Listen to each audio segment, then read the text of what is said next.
Alors, M. Thomas Moussoupoui, bonjour. Bonjour, cher ami. Alors, tout récemment, le chef de l'État a reçu la lettre de démission de M. Aoumé Zounou, ancien Premier ministre. Alors, en tant que citoyen, en tant qu'homme politique, quel bilan faites-vous de la gérance du pays de M. Aoumé Zounou? Merci beaucoup, cher ami, de m'avoir donné cette opportunité de se prononcer sur le bilan de l'ancien Premier ministre Artem Seliagodi Aoumé Zounou. Je crois comprendre que nous sommes dans une dynamique depuis l'avènement du 5 octobre où tout président qui arrive a tendance à prendre un Premier ministre de son camp ou un Premier ministre de l'opposition. Mais ce que nous avions pu remarquer par rapport à Artem Seliagodi Aoumé Zounou, c'est que nous savons qu'il était de la CPP et il a travaillé avec le président de la République à la présidence en tant que secrétaire général de la présidence.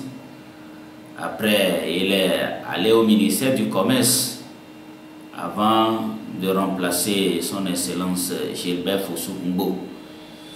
Et sur ce plan, je peux quand même vous dire que l'ancien Premier ministre Artem Seliagodi Aoumé Zounou a fait de son mieux. Ce n'est pas facile, la gestion d'un pays, et vous n'êtes pas sans savoir que quand le choix est porté sur vous, il faut que les uns et les autres vous accompagnent. Et si sur le chemin, vous n'avez pas cela, le travail devient un peu dur. Et c'est dans ce sens-là que le Premier ministre sortant, Seliagodi Aoumé Zounou, a rencontré d'énormes difficultés par rapport à la collaboration que les uns et les autres devaient lui apporter. Et lui-même, il a fait cas des difficultés qu'il a rencontrées. Mais ce qui a beaucoup pesé dans tout cela, c'est que dès le départ, il n'était pas du parti au pouvoir. Je voulais parler du RPT, devenu aujourd'hui UNI. Il n'était pas dans le camp et de ceux-là qui dirigeaient depuis le pays. Et c'est la confiance que le chef de l'État a eue en lui quand il était secrétaire général à la présidence de la République qui a fait qu'il a été propulsé au poste de Premier ministre. Mais malheureusement pour lui aussi, il n'a pas pu associer les autres qui ne sont pas de l'autre bord. Je voulais parler des autres qui ne sont pas du parti au pouvoir.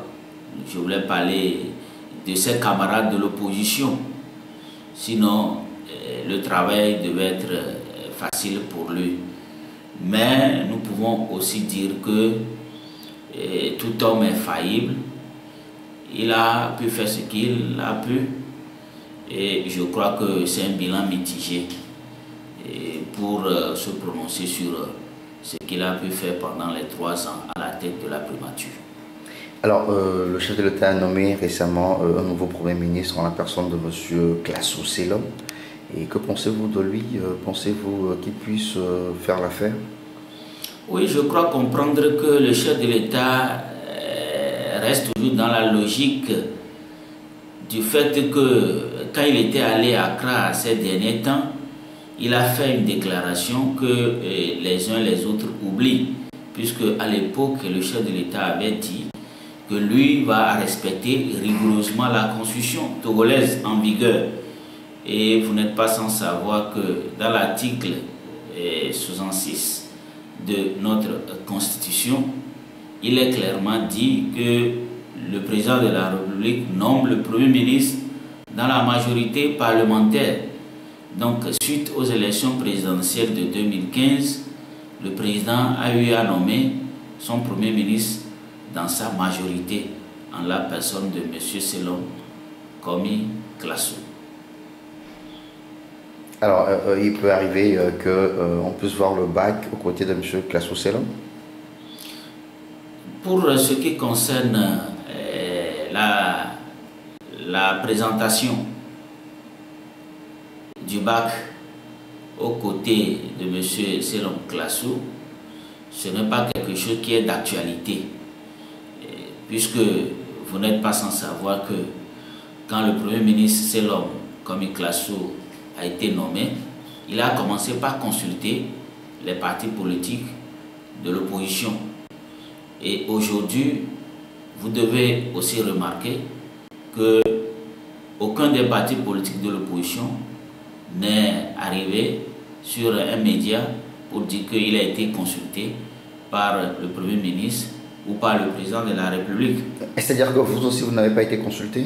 Non, ce que je voulais dire par là, c'est que nous sommes aujourd'hui dans le secret de Dieu, dans le sens que il n'est pas de notre devoir, là où nous sommes aujourd'hui, de dire que oui, nous sommes consultés ou nous ne sommes pas consultés.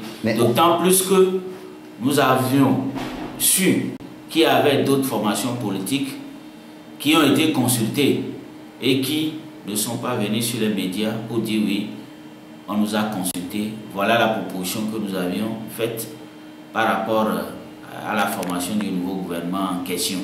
C'est dans ce contexte-là que nous, au sein du BAC, nous voulons rester aussi prudents pour ne pas révéler quoi que ce soit sur ce plan. Mais à supposer que M. Classo vous consulte, est-ce que vous participerez au gouvernement?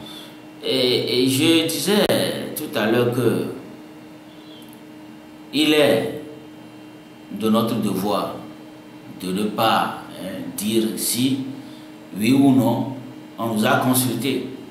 Mais si d'aventure, le Premier ministre Selom Komi Classo nous fait appel et nous demande à travailler avec lui, je ne vois pas là où le BAC ferait l'exception de ne pas accompagner l'actuel Premier ministre. Puisque quand vous créez un parti politique, c'est pour la gestion du bien commun. C'est pour apporter votre contribution à l'avancement de votre pays. Et c'est également assurer le bien-être social de la population. Également, envisager à accéder au pouvoir un jour. Vous devez avoir de l'expérience dans le domaine administratif, dans le domaine économique, dans le domaine social. Donc si on vous fait appel, vous ne pouvez pas refuser d'apporter votre modeste contribution à l'avancement de votre pays. Alors depuis un certain jour, le chef de l'État est introuvable, il a disparu des radars, on ne le voit plus, la population s'inquiète. Est-ce que vous trouvez normal que la présidence cache cette information au peuple? Que pensez-vous de cette situation?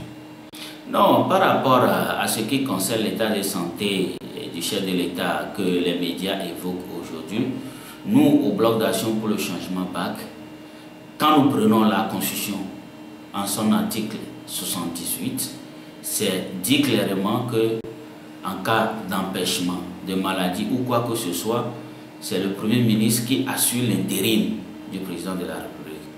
Aujourd'hui, aucun communiqué du gouvernement n'est sorti pour dire que le président de la République est malade ou le président de la République est empêché.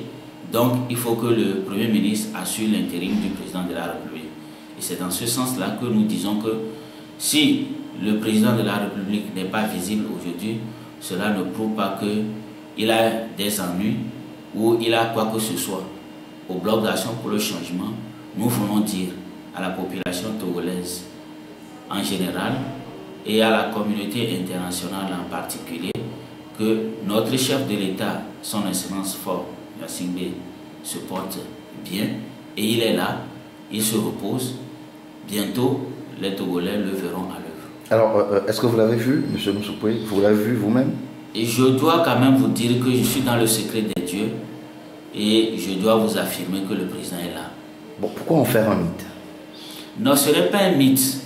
Vous devez remarquer que le président Faure, c'est quelqu'un qui est un peu discret. Et quand il fait ces choses, il le fait pour que les gens puissent le découvrir davantage. Et c'est un secret du président, le fait de se reposer pour se consacrer à la formation du nouveau gouvernement qui sera dévoilé dans les jours qui vont suivre. Ne pensez-vous pas que cela fait partie des droits du peuple togolais de savoir l'état, enfin d'avoir des informations sur l'état de santé du président de la République? S'il est en congé, est-ce que vous ne pensez pas que le président ou la présidence doit informer le peuple togolais? C'est ce que je venais de dire, puisque vous n'êtes pas sans savoir que la directrice de cabinet du président de la République a eu à se prononcer. Elle a dit clairement que le président est là et que le président continue toujours par recevoir des gens dans son palais présidentiel. Et si nous ne voulons pas rentrer dans les polémiques des uns des autres, nous pouvons quand même affirmer que le président est vraiment là et il se repose et bientôt les Togolais le verront. Merci beaucoup, monsieur Nsoko. C'est à moi de vous remercier.